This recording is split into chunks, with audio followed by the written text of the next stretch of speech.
आगे बढ़ेंगे। पहलगाम आतंकी हमले को लेकर के कांग्रेस ने प्रधानमंत्री नरेंद्र मोदी को गायब बताने वाला पोस्ट शेयर किया, जिसे बाद में डिलीट कर दिया गया। इसी मुद्दे पर बता दें कि डिप्टी सीएम अरुण साव ने कांग्रेस पर निशाना साधा और उन्होंने कहा कि कांग्रेस पाकिस्तान की भाषा बोलती है। जल जीवन मिशन को लेकर के भी उन्होंने कहा कि जल जीवन का काम भौतिक रूप से 50 से 60% हुआ है। योजना को पूर्ण करने की अवधि 2028 तक बढ़ी है। कांग्रेस की सरकार ने जल जीवन मिशन की दुर्दशा की है। साथ ही ये भी कहा कि युक्ति युक्तकरण को लेकर के कांग्रेस के बयानों पर डिप्टी सीएम अरुण साव ने पलटवार किया। उन्होंने कहा कि कांग्रेस ने शिक्षा व्यवस्था को चौपट किया है।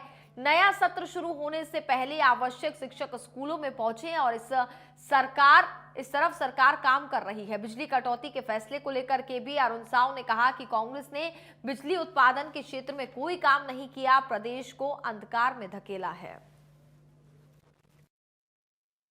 कांग्रेस पाकिस्तान की भाषा, आतंकवादियों की भाषा ये बार बार इस्तेमाल करती है और बार बार इसलिए उनकी मनोदशा, उनकी मानसिकता ये बार बार जनता के सामने उजागर होती है।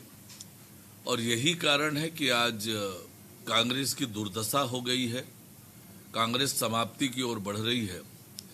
ये अत्यंत गंभीर विषय है कि जिस प्रकार का पोस्टर उन्होंने जारी किया और बाद में उसे डिलीट भी कर दिया, पर उनकी सोच और मानसिकता जनता के सामने उजागर हुई है। इसकी सरकार ने जो दुर्दशा की जल जीवन मिशन के काम का 2 साल विलंब से प्रारंभ किया और उसके 2 साल विलंब से ट्यूबवेल की खुदाई का ऑर्डर किया। यानी हमारे राज्य में जल जीवन मिशन का काम तकरीबन 4 साल बाद कांग्रेस के कुकर्मों के कारण हुआ और उसके कारण से छत्तीसगढ़ की जनता को तकलीफ हुई है। पर हमारी सरकार बनने के बाद जल जीवन मिशन के काम को सुव्यवस्थित करने के लिए लगातार हम काम कर रहे हैं।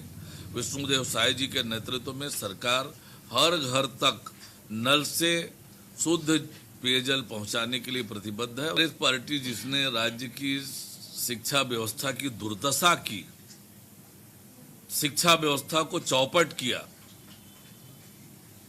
उसे इस तरह की बात कहने का कोई अधिकार नहीं है। आज राज्य में जो शिक्षक हैं, अनेक स्कूलों में एकल शिक्षकीय स्कूल है।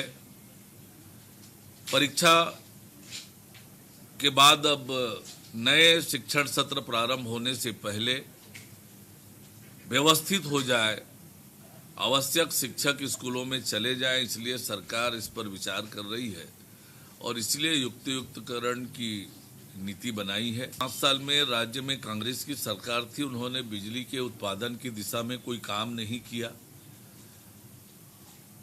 प्रदेश को अंधकार में ढकेलने के लिए काम किया कांग्रेस की सरकार ने। अब हमारी सरकार बनने के बाद बिजली का उत्पादन बढ़े, खपत लगातार बढ़ रही है, उत्पादन बढ़ाने के लिए भी हमने लगातार काम किया है। अभी जब प्रधानमंत्री माननीय नरेंद्र मोदी जी आए थे तो 2 परियोजनाओं का शुभारंभ उन्होंने किया है। तो ये हमारे